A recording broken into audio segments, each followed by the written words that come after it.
ఆ పర్ఫార్మెన్స్ ఎక్కడ ఫస్ట్ సినిమాలో కనిపిస్తుంది ఎవరైనా అసలు. నాకు ఎవరో ఒక విషయం చెప్పారు, మీరు ఎవరైనా తెలిసిన యాక్టర్స్ని తెచ్చుకుంటే బాగుంటుంది కదండి అంటే, ఎవరండి వీళ్ళే కదండి స్టార్స్ అయ్యేది ఫ్యూచర్లో.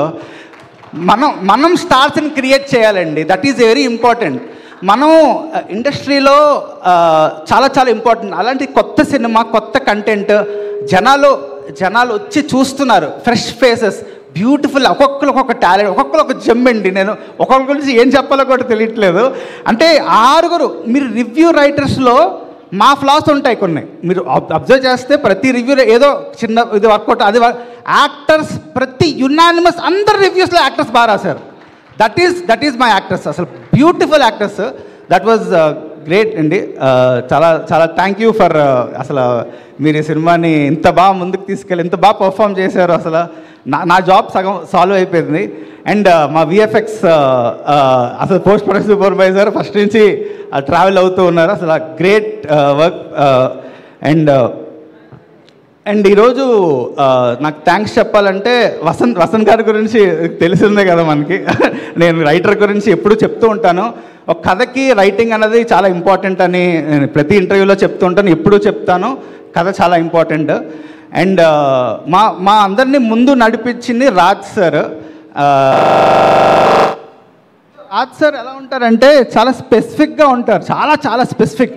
అది మీరు అర్థం చేసుకోవాలంటే చాలా కష్టం. అంటే ఒక మ్యూజికల్ లేయర్స్ కానీ, ఒక యాక్టింగ్లో అంటే కరెక్షన్స్ ఎలా అంటే చాలా నాకు చాలా నేర్చుకోవాలని, అంటే ద వే హీ క్రాఫ్ట్స్, ఒక ప్రెసిషన్, ఒక పర్ఫెక్ట్, అంటే ఒక డిలైట్ఫుల్ మీల్ ఇస్తానికి ఎలా ఉంటుంది అలా అంత బాగా డిజైన్ చేస్తారు ప్రతిదీ.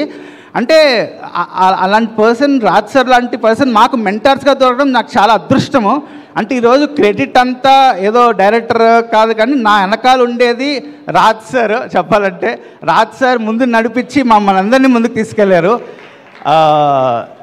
నేను అప్పుడప్పుడు చాలా గిల్టీగా ఫీల్ అవుతూ ఉంటాను, రాజ్ సార్ మెంటర్స్లో కదా నేను చేసింది అని. So I feel so happy for sir. And Samantha గారు మ్యామ్,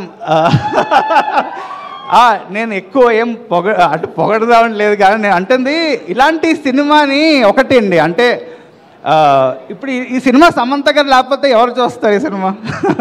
మామూలు యాజ్ సింపుల్ యాజ్ ఇట్. అంటే మ్యామ్ ఉంది, ప్రమోట్ చేసి ఇలాంటి సినిమాని ముందుకు తీసుకెళ్ళి మీరు కూడా, అంటే ఇంత చిన్న సినిమా చాలా ఇంపార్టెంట్ అండి రైట్ నౌ ఇలాంటి ఇండస్ట్రీలో. ఎందుకంటే శుభం లాంటి సినిమాని బోల్డ్ మంది ప్రొడ్యూసర్స్ మనం ఇలాంటి సినిమా చేయగలమా, ఈ సినిమా కాన్ఫిడెన్స్ ఇస్తుంది. శుభం లాంటి సినిమా సక్సెస్ అయితే బోల్డ్ ప్రొడ్యూసర్స్, ప్రతి ప్రొడ్యూసర్ అరే శుభంలో సినిమా చేద్దాంరా, శుభంలో కొత్త యాక్టర్స్ని పెట్టుకుందాంరా, అంత కాన్ఫిడెన్స్ ఇస్తుంది, ఒక బూస్ట్ ఇస్తుంది అనమాట ఇలాంటి సినిమా సక్సెస్ అయితే.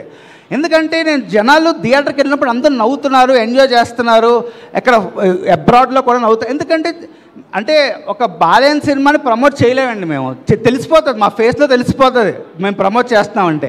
చాలా జెన్యున్గా మంచి సినిమా తీసాం. ఎందుకంటే మేము చూసే ఆడియన్స్ వాళ్ళందరూ నిజంగా ఎంజాయ్ చేస్తున్నారు. అంటే ఇందులో ఒక బ్యూటిఫుల్ పాయింట్ కూడా చెప్పాము సినిమాలో. ఒక ఎండింగ్లో ఒక భార్య, అంటే ఒక కామికల్ ఆస్పెక్ట్లో, ఒక వెరీ ఫన్నీ హారర్ కామెడీలో, ఒక క్వర్కీ ఐడియాలోని ఒక బ్యూటిఫుల్ పాయింట్ చెప్పగలిగాం.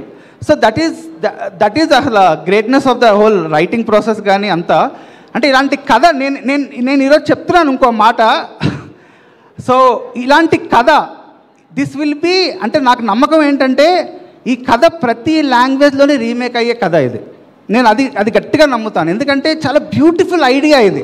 ఈ ఐడియానే వినగానే నచ్చే idea. So I always believe that. Thank you Samantha ma'am for this. దానికి మెయిన్ నాంది పలకాలి కొత్త యాక్టర్స్కి, కొత్త టాలెంట్కి. మీరు ప్లీజ్ సపోర్ట్ చేయండి. This Tralala will be very huge, very huge. Thank you so much. Wow, thank you so much. Praveen garu stage పైనే ఉండవలసిందిగా రిక్వెస్ట్ చేస్తున్నాము. సో